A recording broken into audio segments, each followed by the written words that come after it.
Залаты век Беларусі. Уздоўж Віллі і Нёмана. Вялікі рух рэфармацыі, які ахапіў у 16 стагоддзі Еўропу, не абмінуў і Вялікае княства Літоўскае, беларускую дзяржаву, пачаткі якой губляюцца ў трывожным 13 стагоддзі.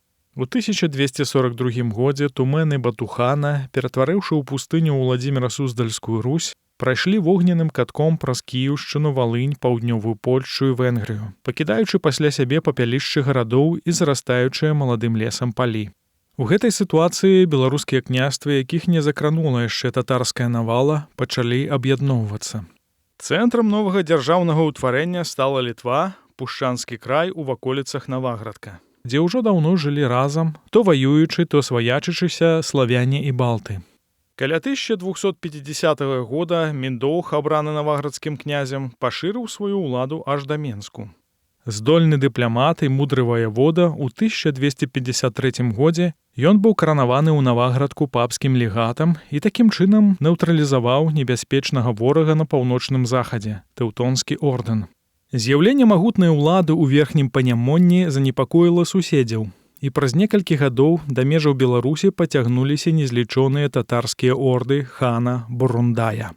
Перш чым ісці на Наваградак, Бурундай запатрабаваў пад пагрозай вайны галіцка-валынскаму княству зруйнаваць усе ўмацаванні вакол гарадоў. І князю Даніле Галіцкаму прыйшлося зрабіць гэты самагубчы крок, бо хто ж мог супрацьстаяць татарам. Але паход Бурундая на Літву, так у старажытнасці называлі беларускія землі, не прынёс ардзе перамогі. Спустошыўшы Случыну і Наваградчыну, Бурундай не змог падпарадкаваць беларускія княствы і адышоў назад у прычарнаморскія стэпы. З тых часоў засталіся ў народзе паданні пра бітвы з татарамі пад Койданавым і Магільным. Паспяхова адбіўшы татараў, Наваградскае княства пачало падпарадкоўваць сабе балцкія плямёны ўздоўж Віллі і прэтэндаваць на Жамойць, змагаючыся пры гэтым з Тэўтонскім ордэнам. Адначасова шляхам дамовы, старыны не рухаем, навіны не ўводзім, да Наваградку далучыліся Полацк, Віцебск, Тураў, Пінск. Новая дзяржава, якая атрымала назву Вялікае княства Літоўскае, ад самага пачатку карысталася наваградскім гербам пагоня. На чырвоным полі срэбны вершнік з узнятым мечам. На беларускіх землях пагоня называлася скліканне баярства на вайну, усеагульнае апалчэнне.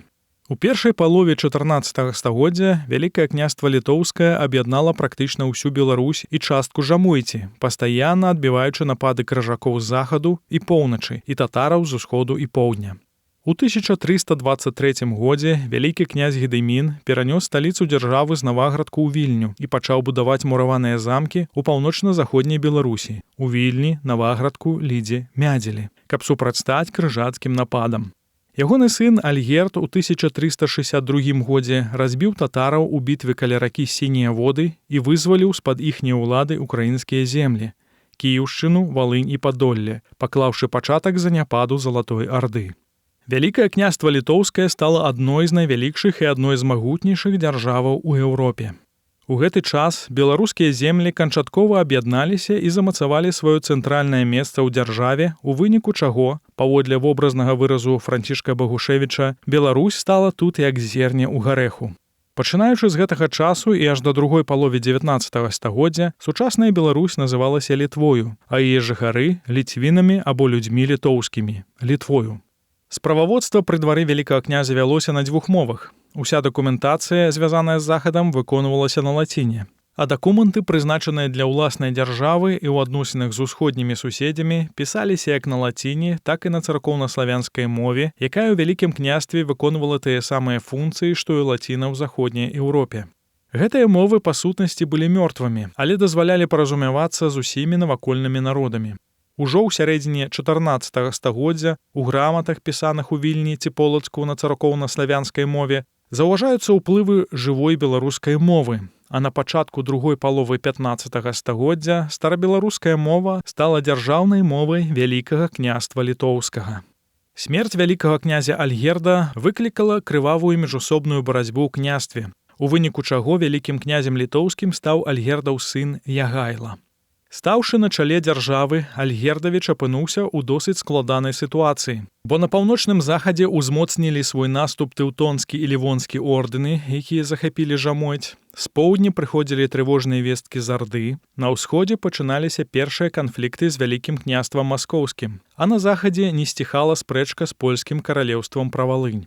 Апроч усяго, Ягайла не быў старэйшым сынам Альгерда, і за вялікакняскі пасад трэба было змагацца і са сваімі роднымі братамі, і са стрыечнымі.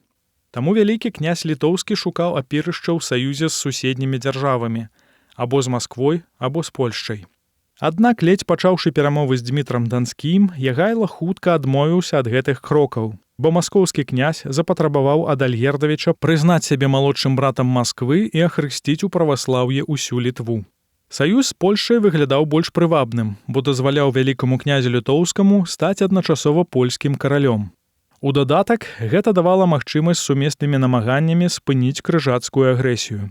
Пасля адпаведных перамоваў у 1385 годзе у Крэве было падпісанае пагадненне аб дынастычнай уніі, аб'яднанне, у якім дзве дзяржавы маюць аднаго караля. Ягайла са свайго боку абавязаўся хрысціць паводле каталіцкага абраду яшчэ няхрышчаных ліцвінаў.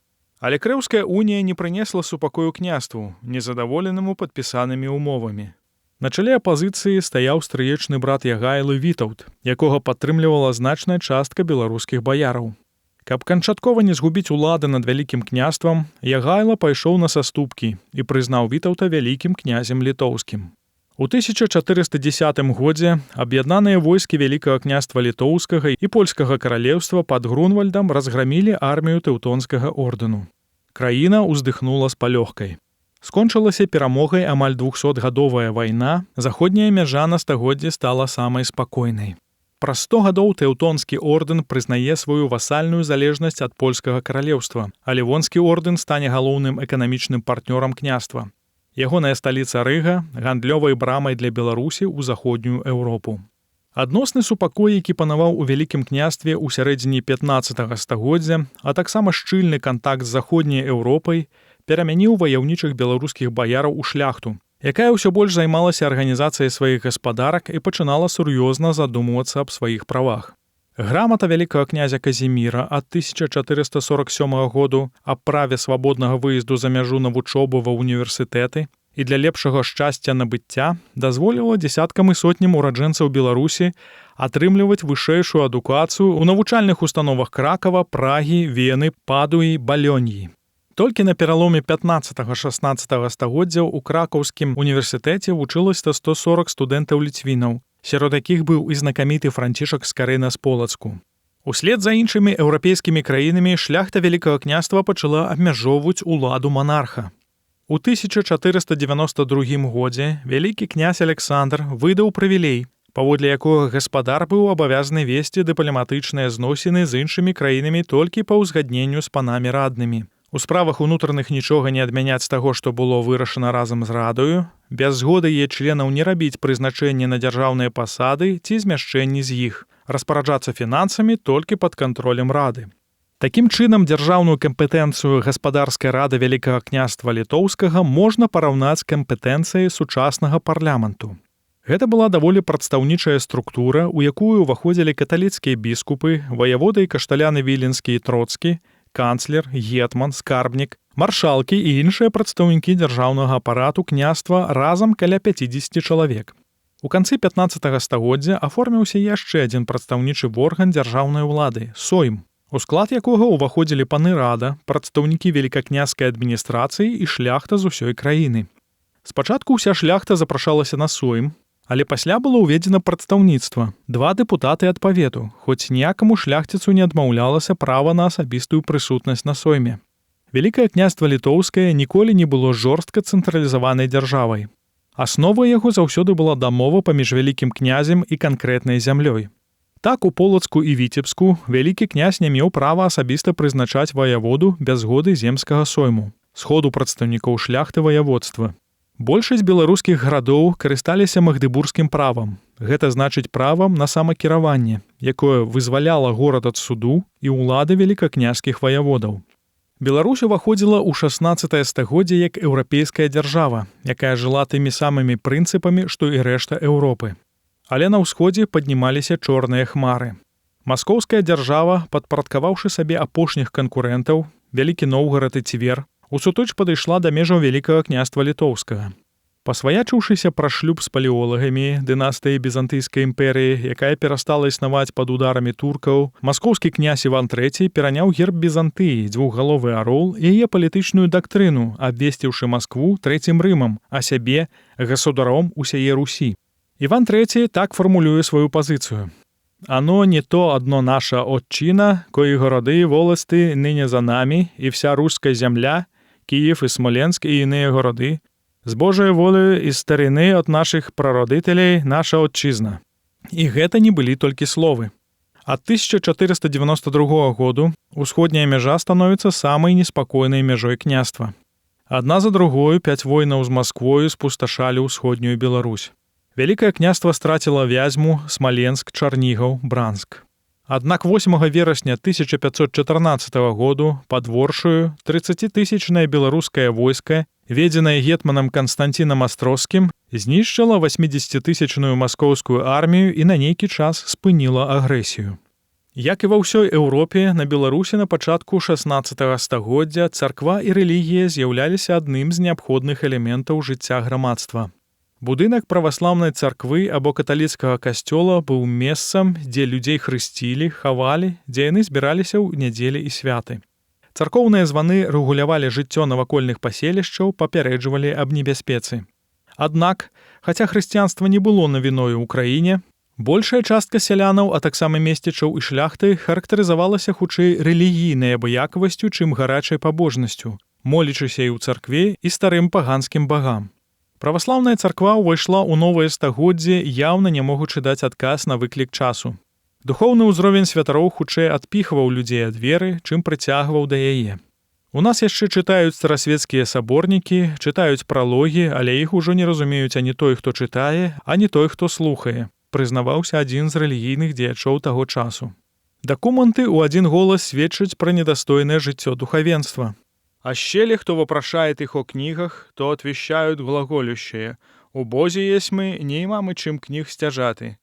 Ходят же ніяко у Бозі, но ризы, носящие светлые, блещащиеся, расширяющие воскрылья, шеи же, яко у тельцов на закаленне упитанных.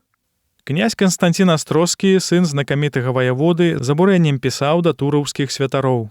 Вы не захоўваеце прыстойнасці згодна сана свайго. Ходзячы па корчмах, піццё без меры ўжываеце. Не нашмат лепшай была сітуацыя і ў каталіцкай царкве.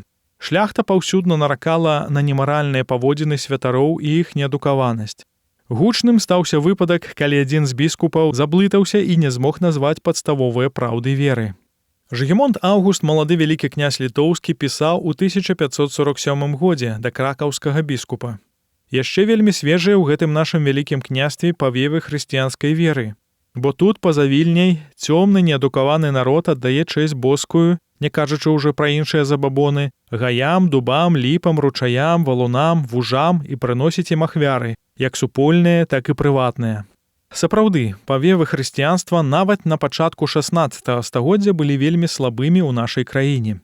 Хоць праваслаўная царква была прысутнай на Беларусі ад часоў Рагнеды, яна ахапіла сваім уплывам толькі частку насельніцтва.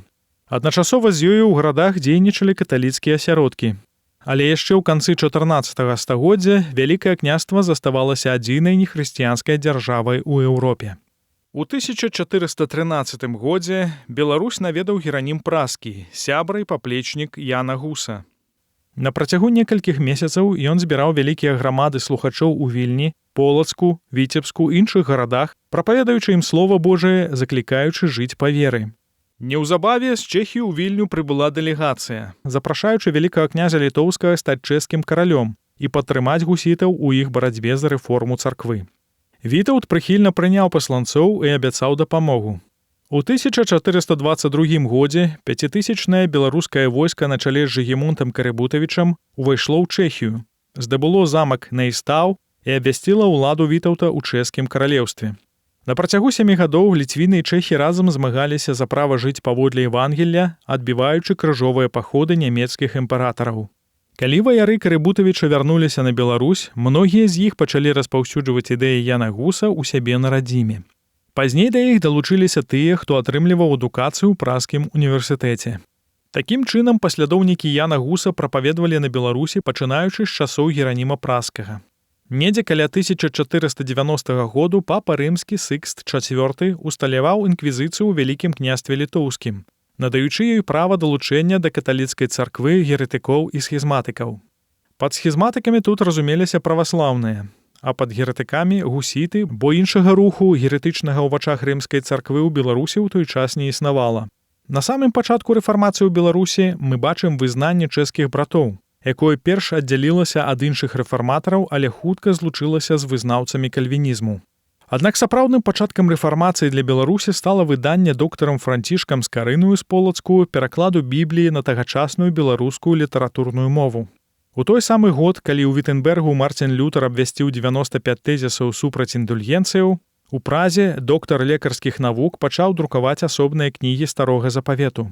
У прадмовах Скарына пісаў: «Прото я, Францішек, Скорынин сын з Полацка, в лекарских науках доктор, разумея сие, иже без страху Божия, без мудрости и без добрых обычаев не есть мощно почестиве жити людям посполите на земле, казал есми тиснуты притчи или присловия. Русский языком напред, кто чти и к похвале Створителю, Спасителю, Утешителю Богу в Троице Единому. Потом людям простым, абы, научившися мудрости, добре живучи на свете, милостивого Бога хвалили, потому якоже прилежит на великую высокость и вельможность имени Его Святого». У той час рускім языком называлася старабеларуская мова, у адрозненні ад царкоўна-славянскай, званай славенскай. Беларуская Біблія, выдадзеная Скарынам, значна апярэдзіла падобныя выданні ў суседніх народаў, стаўшы другой пасля чэшскай друкаванай Бібліі ў славянскім свеце. Што гэта значыла для Беларусі, яскрава сведчыць такі прыклад. У Санкт-Петербургу ў бібліятэцы Акадэміі навук захоўваецца ўнікальны шыкоўна аздоблены помнік кніжнага мастацтва Беларусі пачатку 16 стагоддзя «Біблія на царкоўна-славянскай мове». Яе перапісваў адзін чалавек, Мацей Старабца, званы 10-м, на працягу 5 гадоў. Пачаў у 1502 годзе ў Вільні, а скончыў у 1507 годзе ў Супраслі. Кніжны фаліянт Мацея X па аб'ёму тэксту крыху пераўзыходзіць 23 кнігі Бібліі, выдадзеныя на працягу 1517-1519 гадоў у Празе беларускім першадрукаром. І хоць Скарына працаваў не адзін, калі ўлічыць тэхнічныя цяжкасці пры падрыхтоўцы і выпуску кнігаў друкарскім спосабам, яго Біблію па выдатках чалавечай працы магчыма параўнаць з рукапіснай Бібліяй 1507 году. Прыблізна за такі самы час, калі Мацей X перапісваў адну кнігу, Скарына змог падрыхтаваць да друку і выдаць некалькі сотняў камплектаў Бібліі. Паколькі наклад скарынавых выданняў сягаў 500 асобнікаў, агулам за 2,5 гады з ягонай друкарні ў Празе выйшла звыш 10 000 кнігаў. Такую бібліятэку не змаглі падолець 100 перапісчыкаў і за 10 гадоў. Скарына даў свайму народу Біблію на зразумелай мове, задавальняючы ў пэўнай меры кніжны голад, які існаваў тады ў Вялікім княстве, ды і ва ўсёй усходняй Еўропе. Захавалася перапіска паміж пісарам вялікага князя літоўскага Якубам і маскоўскім дойлідам Ярмолічам, якія жылі напрыканцы 15 стагоддзя. Якуб прасіў свайго маскоўскага прыяцеля прыдбаць для яго пасланне апостола Паўла. Той даў адказ, што патрэбных кнігаў купіць гатовымі ён не змог і абяцаў замовіць іх у дабрапісцаў. Калі нават велікакнязькі пісар адчуваў дэфіцыт кнігаў і шукаў іх за мяжою, то набыць Біблію шляхцічу ці месцічу было яшчэ цяжэй. У такіх умовах ужо толькі друкаванне Бібліі само па сабе было рэфарматарскім крокам. Сучаснік Скарыны, каталіцкі кардынал Гозі, аднойчы сказаў: «Дазволіць народу чытаць Біблію значыць даваць святыню сабакам і кідаць перлы перад свіннямі». Пазіцыі прыхільнікаў рэфармацыі і ворагаў у гэтым пытанні кардынальна розніліся. Але Скарына не толькі імкнуўся зрабіць Біблію больш даступнай, ён прагнуў зрабіць яе як мага больш зразумелай чытачу. Палачанін сцвярджаў неабходнасць асабістых адносінаў чалавека з Богам, адмаўляў патрэбу ў пасярэдніках паміж словам Божым і веруючым, акцэнтаваў увагу на вывучэнні Бібліі і жыцці згодна са словом Божым. «Понеже не толькі докторові люди вучені в них разумеють, но всякий чоловік простий і посполитий, чтучи їх или слухаючи, може порозуміти, що є потрібно к душному спасенню його». Менавіта на людзей простых і паспалітых зарыентаваныя прадмовы Скарыны перад кожнай з кнігаў. У гэтых прадмовах доктар Францішак даваў разнастайныя звесткі па гісторыі, геаграфіі, культуры, асабліва што тычылася народаў Блізкага ўсходу. Найчасцей свае прадмовы рэфарматар пачынаў з тлумачэння назвы кнігі і далей сцісла выкладаў яе змест.